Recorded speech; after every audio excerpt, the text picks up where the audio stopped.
Hidden behind the former Larkin Soap Company factory and warehouse buildings, a community of food lovers, beer drinkers, musicians, and artists is rapidly growing. From a new bike share program and coffee shop to a jam-packed event schedule, Larkinville Director of Fun Leslie Zemski has her hands full this summer.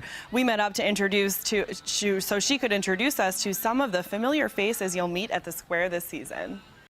Welcome to Larkinville, Lauren. I picked you up a coffee from our shop in the Larkin Exchange building, and I thought we'd take a stroll around Larkin Square to see what's new. Well, thank you very much. Let's go. The filling station is the main hub of Larkin Square. The restaurant is an old converted gas station that's now the go-to lunch spot for Larkin's legion of office workers. Stefan, it's just before the lunchtime rush here. What's it like to operate the filling station at Larkin Square? We have so much fun here at the filling station. You know, it's super busy every day. We always anticipate people coming in and being a packed house. Food Truck Tuesdays are coming up soon, so we're super excited for that. It's going to be a lot of fun. Chef Stefan uses mainly local ingredients on his menu, including fresh produce and meats from Dan Roloff's Arden Farm.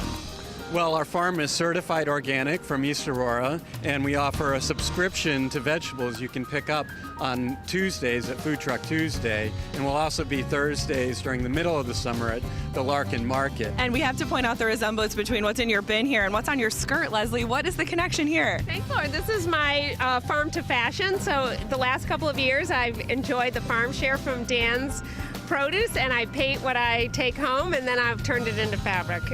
As you wander through Larkinville, prepare to be entertained by some of your favorite local musicians. Who do we have playing here today, Leslie? This is Vinny DeRosa. He plays with Vitamin D, and he's going to be part of our opening act at Live at Larkin when it kicks off on June 18th. The enthusiasm is great. We have so much local talent. All right, keep it jamming, Vinny. And from live music to the arts, our next stop is a mini museum in the corner of Larkin Square. Leslie, who and what do we have here? This is AJ Freeze, a well-known Buffalo artist and also the resident artist of Larkinville, as his studio is right here in the neighborhood. And AJ is installing an exhibition painted by a group called Painters for Preservation. We are doing a pop-up gallery. We love to celebrate all the arts, the visual arts, in addition to the musical arts here at Larkin.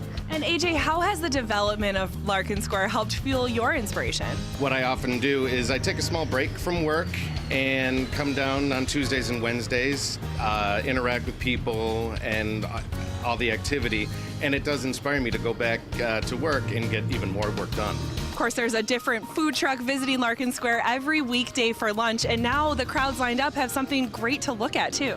Yes, this is our newest art project. Chris Kamick, along with Max Collins, two well-known local artists, created this mural, and it's an overlay of neighborhood portraits and also a great photograph from the late 1800s. And it's not just food, arts, culture, it's also fitness too here at Larkin Square. Leslie, is this Buffalo's only public pickleball court? Yes, we're very proud that we have two courts, and it's a quirky game, a cross between badminton, tennis, ping pong, volleyball, little mix. We leave paddles and balls out, so whenever Larkin Square is open, people can just come over and play. So whether they're on their lunch hour or here at an evening event, it's all age, just a fun game. And after you play pickleball, you might just want a nice cold beer to finish off the day. Leslie, who are our next people that we're going to come see? Here's Tim Herzog from Flying Bison Beer and Howard Zemski from Larkin Development. And Tim, you're the main beer vendor here at Larkin Square. Yes, and thrilled to be so. We have our summer Kolsch beer, which we just happened to pour some for you. Our summer Kolsch beer will be on draft here, and our Rusty Chain.